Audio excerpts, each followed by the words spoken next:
नमस्कार, बहुत स्वागत है आप सभी का अपना उत्तर प्रदेश में। मैं हूं आपके साथ चेतन पाठक। खबरों की शुरुआत करेंगे मेरठ के हस्तिनापुर में हुई हत्या के मामले में आरोपी अनस को पुलिस ने मुठभेड़ के बाद गिरफ्तार कर लिया। आपको बता दें कि चेकिंग के दौरान पुलिस की अनस से मुठभेड़ हो गई थी। वहीं पुलिस की गोली लगने से घायल आरोपी को गिरफ्तार कर लिया गया है।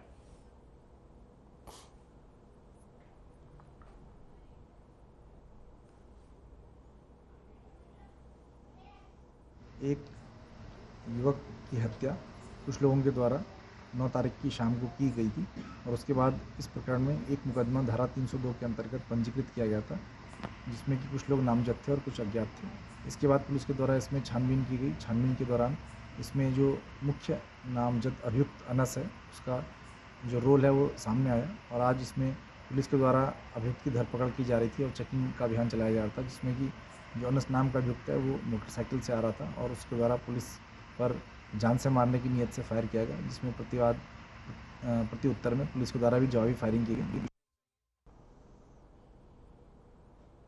और अब बड़ी खबर पीलीभीत से। 2 बाइक और ट्रैक्टर की जबरदस्त भिड़ंत।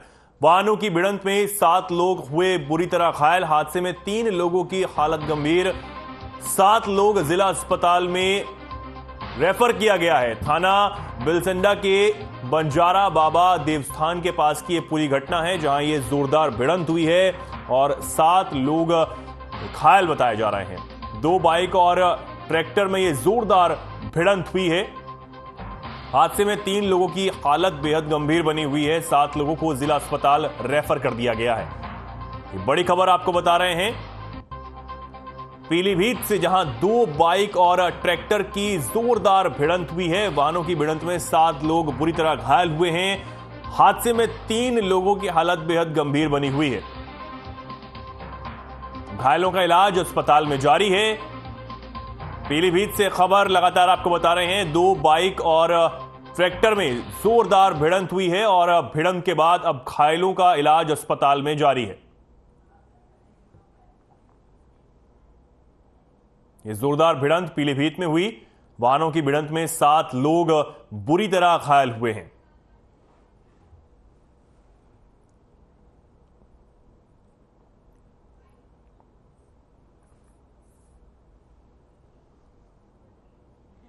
काहे की टक्कर लगी इनके? मोटरसाइकिल में टक्कर मारी है। उनने खाई के लिया पीछे मोटरसाइकिल पे गया, टिकट पे गया। कौन लोग थे खींचने वाले? सरदार जी है और कौन है? कहाँ के थे, पता है कुछ? हमारा बेटा पेट्रोल डलवाने के लिए मोटरसाइकिल से आ रहा था शाम को। रास्ते में किसी ने टक्कर मार दी मोटरसाइकिल वाले ने, बुलेट वाले ने।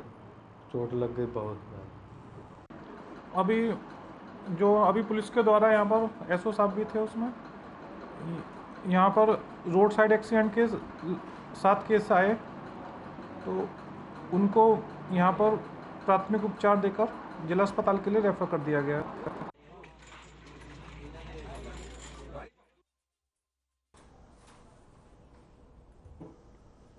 और अब बड़ी खबर उन्नाव से। गंगा घाट में दिन दहाड़े गोली कांड से सनसनी।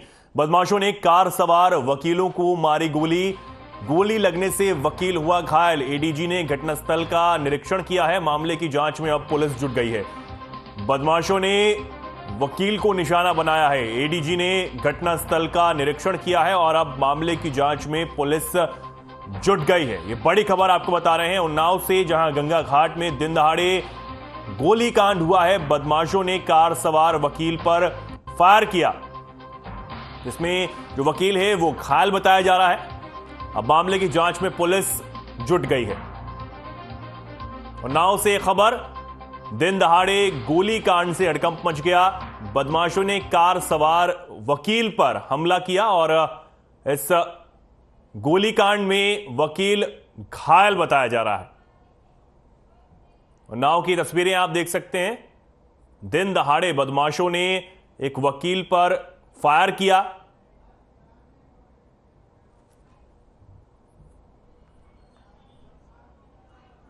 गंगा घाट थाने के स्टेडियम के सामने एक युवक को कुछ लोगों ने गोली मारने का अभी तक घटना प्रकाश में आई है।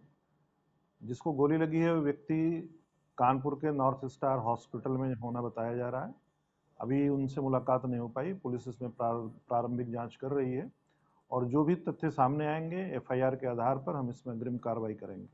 अभी तक जिस व्यक्ति को गोली लगी है वे स्वयं अथवा उनके परिजनों ने संपर्क नहीं किया है पुलिस से। पुलिस को स्वयं पता चला है और उसके आधार पर हमने कार्रवाई की है। घटनास्थल का निरीक्षण भी मेरे समेत अन्य अधिकारियों द्वारा किया गया है। जैसे ही इसमें एफआईआर आएगा उसके अनुसार हम इसमें जांच करके और जो भी इसमें दोषी होंगे उनके खिलाफ कार्रवाई करेंगे।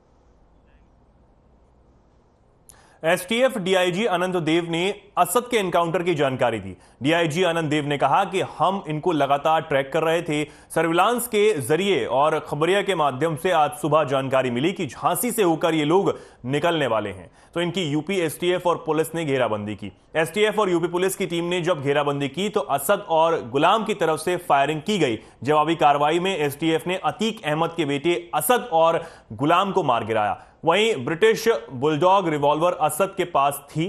गुलाम के पास वाल्थर P88 पिस्टल मिली है। यही हथियार उमेश पाल की हत्या में इस्तेमाल हुए थे। साथ ही उन्होंने कहा कि गुड्डू मुस्लिम के घेरे जाने की खबर अभी उन्हें नहीं है।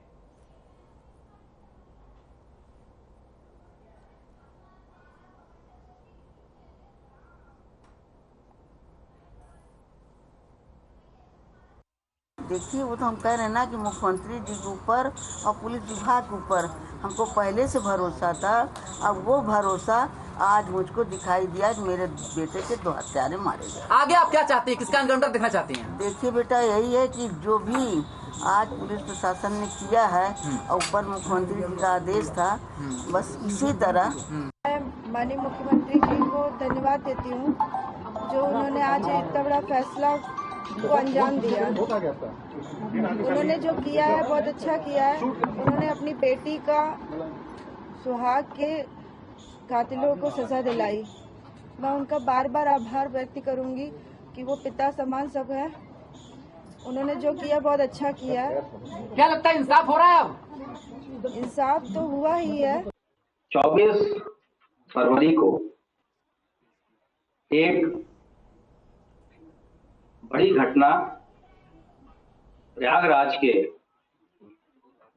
धूमनगंज थाना क्षेत्र में घटित हुई, जिसमें कि एक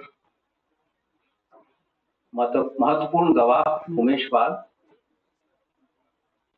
की हत्या गाड़ी सवार कुछ बदमाशों ने फायरिंग और बम फेंक के की थी।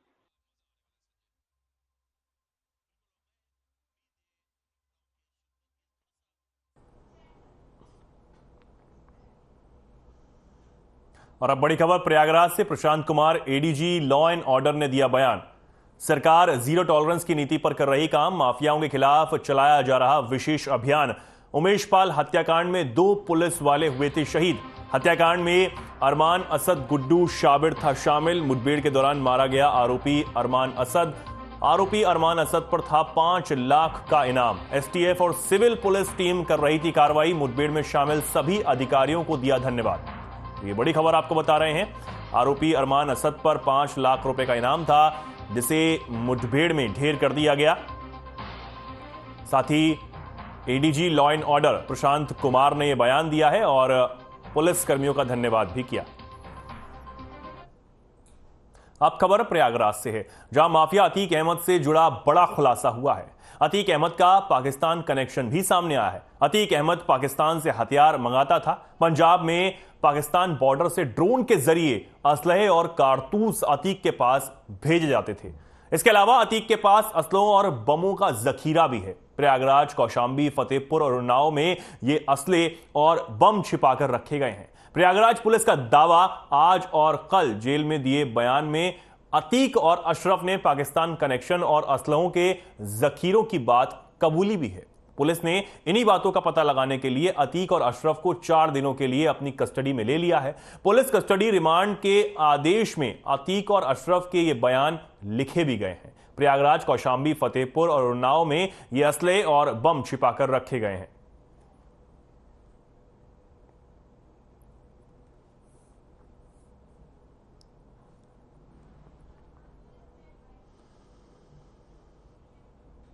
समाजवादी पार्टी विधायक हाजी इरफान सोलंकी के भाई रिजवान सोलंकी पर एक बार फिर कानपुर कमिश्नरेट पुलिस ने बड़ी कार्रवाई को अंजाम दिया है। दरअसल पुलिस ने जाजमऊ आशियाना में रिजवान सोलंकी की 75 लाख रुपए की संपत्ति को सीज किया।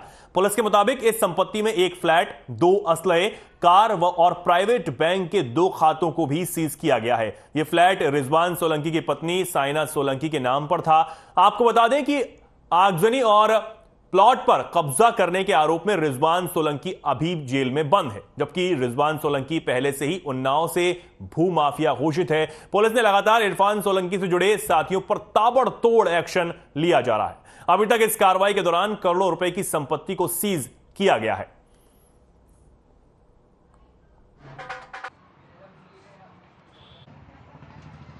इसका एक नामित अभियुक्त रिजवान सोलंकी है। उसने अवैध क्रियाकलाप और समाज विरोधी गतिविधियों के द्वारा एक फ्लैट क्रय किया है यहाँ अपनी पत्नी श्रीमती साइना सोलंकी के नाम, जो Aashiyana colony block number 5 flat number 2 है।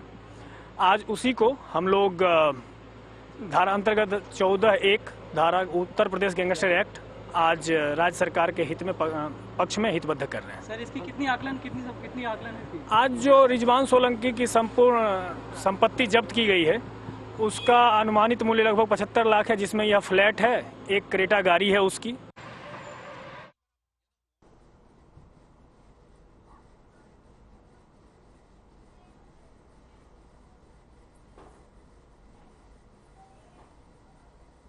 और इस खबर पर ज्यादा जानकारी के लिए हमारे साथ हमारे संवाददाता फोन लाइन पर जुड़े हैं इब्ने हसन। इब्ने, पुलिस लगातार कार्रवाई कर रही है, क्या कुछ अब पुलिस ने ये कार्रवाई की है, क्या कुछ अपडेट है इस खबर पर?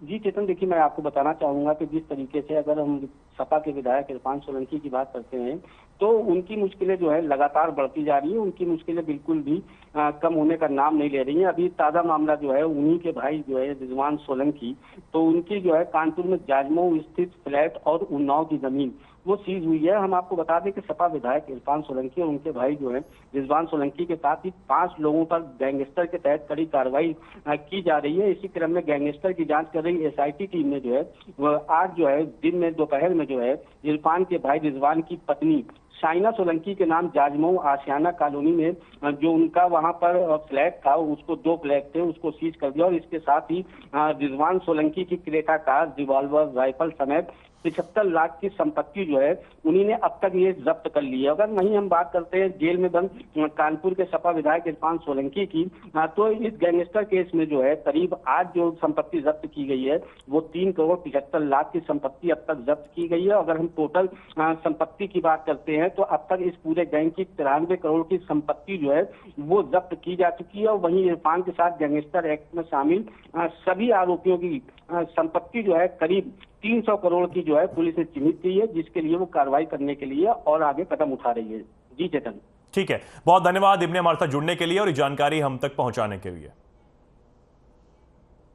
आगे बढ़ते हैं। केंद्रीय मंत्री अमेठी सांसद स्मृति ईरानी आज अपने संसदीय क्षेत्र अमेठी के 2 दिवसीय दौरे पर पहुंची, जहां सबसे पहले शाहगढ़ ब्लॉक के हरिहरपुर गांव में एक शोक संवेदना कार्यक्रम में वो शामिल हुई। उसके बाद स्मृति का काफिला अमेठी पब्लिक स्कूल में आयोजित वार्षिक उत्सव में पहुंचा। सांसद का विद्यालय में जोरदार स्वागत किया गया। बच्चों ने सांसद को तिलक लगाकर अपने कार्यक्रमों की उनके सामने प्रस्तुति दी। इसके बाद स्मृति ईरानी अपने नवनिर्मित आवास मेदन मवई गांव पहुंची, जहां हो रही श्री राम कथा में उन्होंने हिस्सा लिया। नवनिर्मित भवन पर समर्था भोज का आयोजन भी सांसद की मौजूदगी में किया गया। कार्यक्रम में हिस्सा लेने के बाद सांसद ने भाजपा कार्यालय पहुंचकर समीक्षा बैठक भी की। इस दौरान जनपद के प्रभारी मंत्री गिरीश चंद्र यादव सहित कई दिग्गजों का जमावड़ा रहा।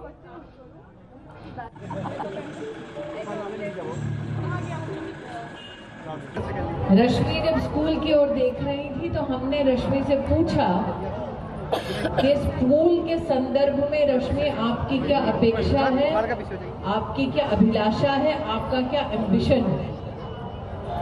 रश्मि ने कहा कि दीदी 50-100 बच्चों से लेके एक दिन ऐसा हो कि 1000 बच्चे स्कूल में पढ़े। फिर लौट के अगली बार आई तो एक मंजिल और बढ़ा। आज जब आई तो देख रही हूँ एक और मंजिल बढ़ने वाली है। कक्षा 8 तक है, कक्षा 10 उसके बाद कक्षा 12 तक जाने की रश्मि की तैयारी थी। एक महिला होने के नाते मुझे इस बात का संतोष है कि एक माँ ने ज्ञान और शिक्षा की ताकत को समझा, उस ताकत को अपने परिवार तक सीमित नहीं रखा, अपने समाज, अपने लोगों के मध्य में ज्ञान के माध्यम से समाज की ताकत बढ़े, लोगों का जीवन सुधरे, इसी संकल्प के साथ ये स्कूल चलाया जा रहा है।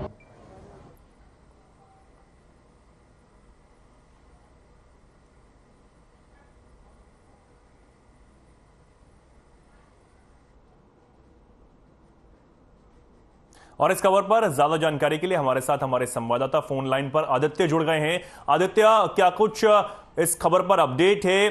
किस तरीके का दौरा यहां पर सांसद स्मृति ईरानी का यहां रहा? जी, बताना चाहूंगा जिस तरीके से अमेठी की सांसद केंद्रीय मंत्री स्मृति ईरानी का आज 2 दिवसीय दौरा रहा और 2 दिवसीय दौरे पर वो 2 बजे के आसपास जब लखनऊ एयरपोर्ट पे उतरती हैं, उतरने के बाद सीधे वो पहले ऐसे कार्यक्रम में शिरकत करती हैं जहां हाई फाई मामला होता है। अभी कुछ दिन पहले ही बड़ी घटना होती है अमेठी में और उस परिवार से स्मृति ईरानी अमेठी के जो सांसद हैं वो मिल नहीं पाती हैं और वहां जाकर उन्होंने शोक संवेदना व्यक्त की। शोक संवेदना व्यक्त करने के बाद में चूंकि उनके लगातार 2 बजे के बाद से लगातार कार्यक्रम थे, ऐसे कंडीशन में अमेठी पब्लिक स्कूल वो पहुंचती हैं जहां पर एक वार्षिक उत्सव के कार्यक्रम में वो शिरकत करती हैं। बच्चों की अच्छी प्रस्तुति देख और विद्यालय परिवार द्वारा जो है धीरे धीरे करके विद्यालय ऊंचाई पर पहुंचता है, उसके लिए वो काफी तारीफ उनकी करती हैं। जिसके बाद विद्यालय से निकलने के बाद में वो अपना जो नवनिर्मित भवन है, जो उन्होंने अमेठी में जमीन खरीदी थी, वो भवन अब बनकर तैयार हो चुका है और वहां पर राम कथा का आयोजन किया गया। उस राम कथा के कार्यक्रम में भी वो शिरकत करने के बाद में समरसता भोज का जो कार्यक्रम था उसमें शामिल हुई। तो लगातार अमेठी की सांसद केंद्रीय मंत्री का जो कार्यक्रम रहा और उसके बाद में देर शाम जब समीक्षा बैठक में जनपद के पदाधिकारियों के साथ, प्रभारी मंत्री के साथ वो बैठती हैं, तो चूंकि निकाय चुनाव इस समय करीब में है, बिगुल बच चुका है और नगर पंचायत नगर निगम के चुनाव हैं, ऐसी कंडीशन में वो अमेठी की जो सीटें हैं उन सीटों को हर हाल में जीतने के लिए, कयावत करने के लिए जो यहाँ के पदाधिकारी के यहाँ के जो जिम्मेदार हैं उनके साथ में काफी देर तक समीक्षा बैठक करती हैं। बिल्कुल उसके बाद में अगर देखा जाए तो अब वो HL गेस्ट हाउस में विश्राम के लिए जा चुकी हैं और कल सुबह जो है उनका जनता से मुलाकात का कार्यक्रम है और अन्य कार्यक्रमों में शिरकत करेंगी। जी, बहुत धन्यवाद आदित्य आपका हमारे साथ जुड़ने के लिए और जानकारी हमको साझा करने के लिए। आगे बढ़ेंगे। प्रदेश के उमेश पाल हत्याकांड के आरोपियों के एनकाउंटर को पूर्व सीएम अखिलेश यादव ने फर्जी करार दिया है। गुरुवार को अखिलेश यादव ने ट्वीट कर अपना रिएक्शन दिया। अखिलेश यादव ने लिखा, बीजेपी सरकार सच्चे मुद्दों से ध्यान भटकाना चाह रही है। बीजेपी न्यायालय में विश्वास ही नहीं करती। आज के हालिया एनकाउंटरों की भी गहन जांच पड़ताल हो और दोषियों को छोड़ा नहीं जाना चाहिए। सही गलत के फैसलों का अधिकार सत्ता का नहीं होता है। बीजेपी भाईचारे के खिलाफ है।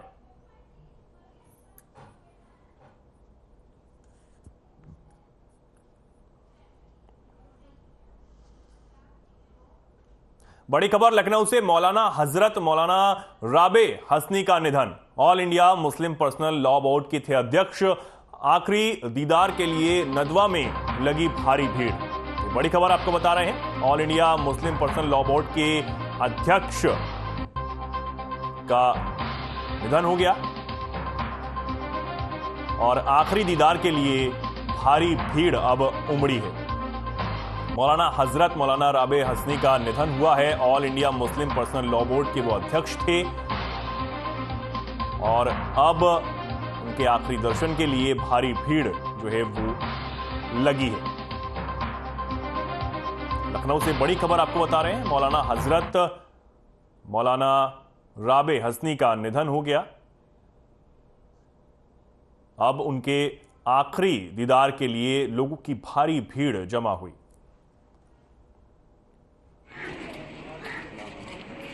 ये निहायती अफसोसनाक खबर है कि all India Muslim personal law board के सदर मोहतरम हजरत मौलाना राबे हसनी नदवी साहब का अभी थोड़ी देर पहले दारुल उलूम नदवतुल उलमा लखनऊ में इंतकाल हो गया। आप काफ़ी लंबे अरसे से बीमार थे। आपकी उम्र तकरीबन 94 ईयर्स की थी। और आप पिछले 21 साल से पर्सनल लॉ बोर्ड की प्रेसिडेंटशिप की जिम्मेदारी संभाल रहे थे।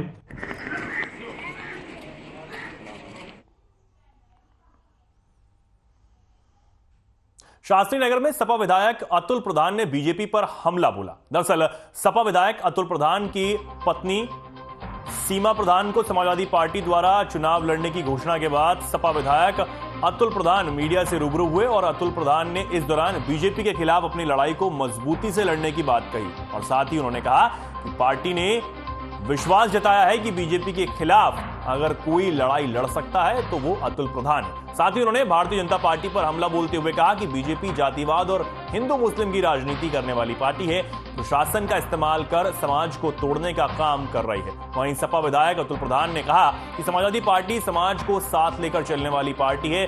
आपको बता दें कि अतुल प्रधान की पत्नी सीमा प्रधान को समाजवादी पार्टी द्वारा मेरठ के मेयर पद पर चुनाव लड़ाए जाने की घोषणा किए जाने के बाद शास्त्री नगर स्थित आवास पर अतुल प्रधान ने प्रेस वार्ता करते हुए बीजेपी पर यह हमला बोला।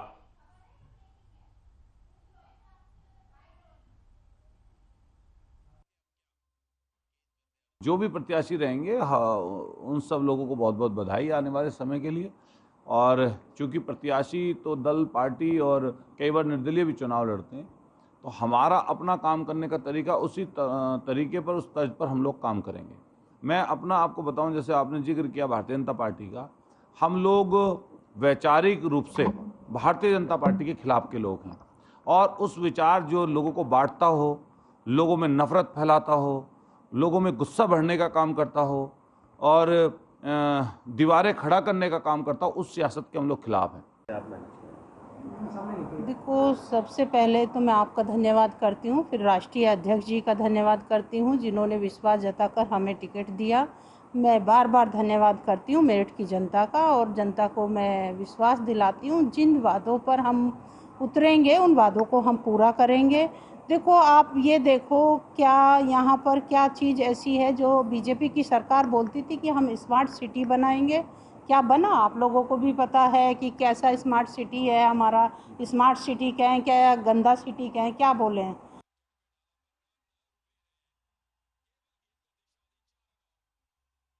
और अब बड़ी खबर गाजियाबाद से। कोरोना के 108 केस आने से मचा हड़कंप। 22 मरीजों को अस्पताल में कराया गया भर्ती। मरीजों की संख्या 300 के पार। कोविड प्रोटोकॉल का पालन नहीं कर रहे हैं लोग, ये खबर भी सामने आ रही है। तो ये बड़ी लापरवाही लोग बरतते हुए नजर आ रहे हैं। मरीजों की संख्या 300 के पार हो गई है। कोविड प्रोटोकॉल का पालन लोग नहीं कर रहे हैं, ये लापरवाही लोगों में देखी जा रही है। गाजियाबाद से खबर है जहां कोरोना के 108 केस सामने आए। 22 मरीजों को अस्पताल में भर्ती करवाया गया और अब मरीजों की संख्या 300 के पार पहुंच गई है। तो कोरोना का ग्राफ एक बार फिर बढ़ने लगा है। कोरोना के केसेस लगातार सामने आ रहे हैं। 108 केस आने से गाजियाबाद में अब हड़कंप मच गया है। 22 मरीजों को अस्पताल में भर्ती करवाना पड़ा है और इसके बावजूद भी लोग कोविड प्रोटोकॉल का पालन नहीं कर रहे हैं, लापरवाही बरत रहे हैं।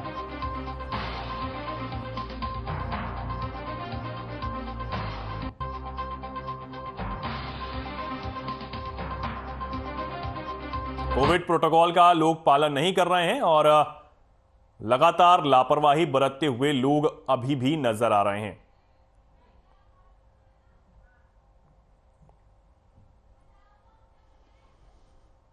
कन्नौज में स्वास्थ्य सेवाएं सुधारने को लेकर जिला अस्पताल के ट्रॉमा सेंटर में सीसीटीवी कैमरे लगाए गए। लापरवाही पर लगाम लगाने के लिए सीएमएस की ये अनोखी पहल है। ऑफिस में बैठ पूरे अस्पताल की वो निगरानी रख सकेंगे। सीएमएस शक्ति बसु ने कहा कि 15 कमरों से ट्रॉमा सेंटर की निगरानी की जाएगी। सीसीटीवी कैमरों के इंस्टॉलेशन को पूरा किया जा चुका है। सोमवार से तीसरी आंख की निगरानी में ट्रॉमा सेंटर होगा।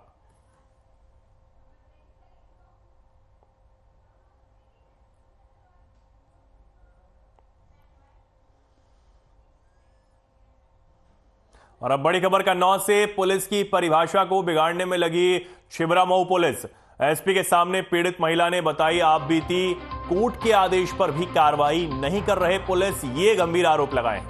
पुलिस कर्मी ने पीड़ित महिला को कहे अपशब्द, कागजात और शिकायत पत्र मुंह पर फेंका, ये आरोप लगाए गए हैं। महिला ने कोतवाली में सुसाइड करने की कोशिश की है। आरोपियों को बचा रही पुलिस, ये कहा गया है। नहीं मिला न्याय तो कोतवाली में करूंगी आत्महत्या, ये महिला ने पुलिस पर ही गंभीर आरोप लगाते हुए ये बातें कही हैं। पुलिसकर्मी ने महिला को अपशब्द कहे, ये महिला ने आरोप लगाए हैं और शिकायत को फाड़कर फेंकने का आरोप भी महिला ने लगाया है। कोर्ट के आदेश पर कार्रवाई पुलिस नहीं कर रही है, इस आरोप को महिला ने लगाया है और कहा है कि कागजात और शिकायत पत्र को फाड़कर फेंक दिया गया। कन्नौज से खबर आपको बता रहे हैं।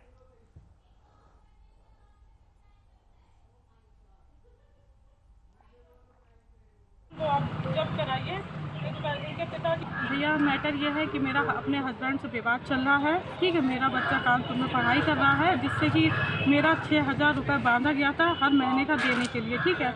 तो ये हर महीने मेरा पैसा नहीं दे रहे हैं, यहाँ तक कि कोर्ट में भी ना आते ना जाते हैं। और इनके पिताजी ज़्यादातर कोर्ट में जाते हैं, बहस करते हैं कि यहाँ तक कि थाने में भी 3 दिन से बेटा इनका आ रहा है, मतलब इनका लड़का नहीं आ रहा है, उनका मतलब इनके पिताजी आ रहे हैं 3-4 दिन से, ठीक है। और वैसे कहा गया गिरफ्तारी मेरे उसकी लड़के की होनी चाहिए, तो गिरफ्तारी नहीं हो रही है ना लड़के की। और इनके पिताजी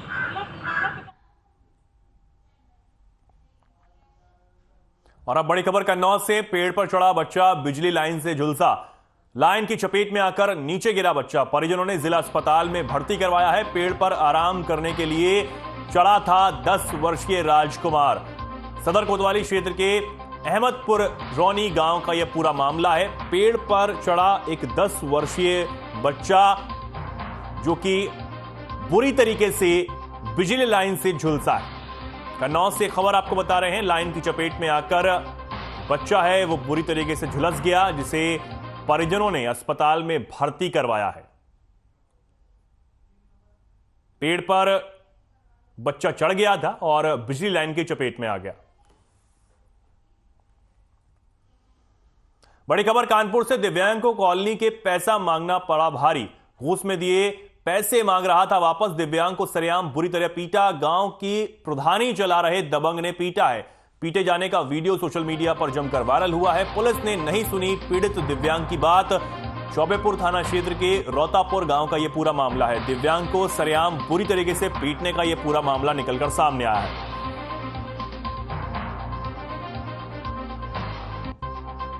पिटाई का वीडियो भी सोशल मीडिया पर यह वायरल हो रहा है।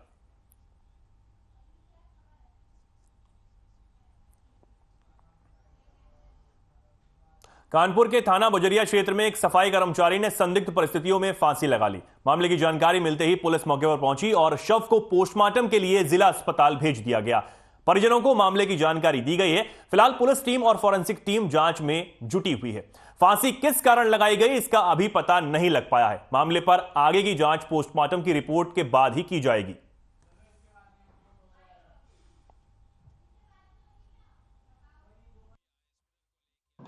थाना बजरिया के अंतर्गत बकर मंडी पर एक व्यक्ति जिसका नाम निहाल था, उसने सुसाइड कर लिया है। मौके पर थाना बजरिया की टीम, फॉरेंसिक टीम और फील्ड यूनिट की टीम मौजूद है। आवश्यक सभी कार्रवाइयाँ की जा रही हैं। यह बकर मंडी नाला है, यहाँ हम लोग काम करते हैं और जब हम सुबह अभी आए हैं तो ये फांसी पे लटका हुआ था। कौन था? निहाल। निहाल नाम है जिसका नाम निहाल है। कहाँ रहता है ये रहता है अभी तो बल्ला में रहता है। यहाँ पे किस चीज़ का काम करता था? यहाँ हम लोग साफ सफाई का ही काम करते हैं। जानकारी आपको हुई थी? जब हमने इसको पानी पीने के लिए दरवाज़ा खोला था तब देखा कि ये लटका हुआ था।